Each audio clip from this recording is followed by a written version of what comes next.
Global warming అనేది first of all మనకు అందరికీ తెలిసినటువంటి కార్బన్ డైఆక్సైడ్ లెవెల్స్ పెరగటం వల్ల ఏదైతే మంచు ప్రాంతాలు ఉన్నాయో అవన్నీ కూడా కరిగిపోవడం, మనం పాతకాలంలో వింటున్నాం ఓజోన్ డిప్లీషన్ అనేది కూడా మనం చాలాసార్లు వినున్నాము.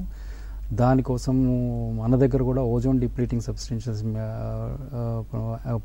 దాన్ని కూడా బ్యాన్ చేయడం జరిగింది. మనము ఎప్పుడైతే రిఫ్రిజిరేటర్లో కానీ కొన్ని విషయాల్లో కొన్ని ఏదైతే డ్యామేజ్ ఓజోన్ పొరకి డ్యామేజ్ అయ్యేటువంటి కారకాలని మనము బ్యాన్ చేశాము.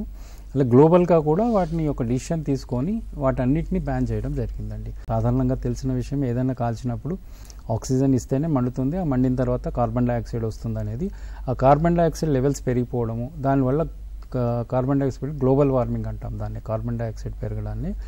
అవి పెరిగినప్పుడు మనకి వాతావరణంలో వేడి పెరుగుతుంది. వేడి పెరిగినప్పుడు మనకి ఇప్పుడు అంటార్కిటికా కానీ ఎక్కడైతే మంచు ప్రాంతాలు ఉన్నవి కరిగిపోవడము, సముద్ర నీటి మట్టం పెరగడము అనేది చూస్తున్నాం. ఈ మధ్యలో ఇటీవల మనకి ఆర్టికల్ చూసుంటారు, ఇప్పుడు ఉన్న పరిస్థితుల్లో కనుక అంటార్కిటికా కరిగిపోతుంది. ఇలా కరిగిపోతే సముద్ర నీటి మట్టము ఎవ్రీ ఇయర్ 2 to 3 inches పెరుగుతుంది. అలా పోతూ ఉంటే ముంబై లాంటి నగరాలు కానీ ఇవన్నీ కూడా కోస్టల్ ప్రాంతాలు సబ్మర్జ్ అయ్యే అవకాశాలు ఉన్నాయండి.